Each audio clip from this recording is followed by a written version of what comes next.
Why does Flask logs only when app.debug equals true?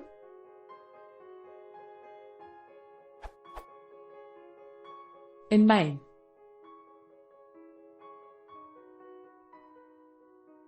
In a u.l.apostrophe.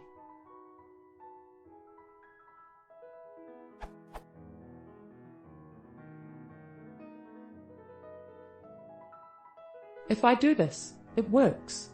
If I remove app.debug equals true, it doesn't work.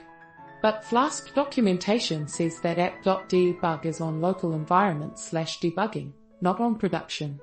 So what should I use to enable logging on info/debug levels?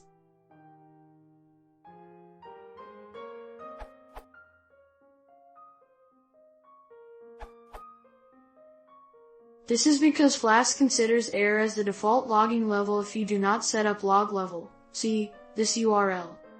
The solution is to add app.logger.seatLevelLogging.debug before usage.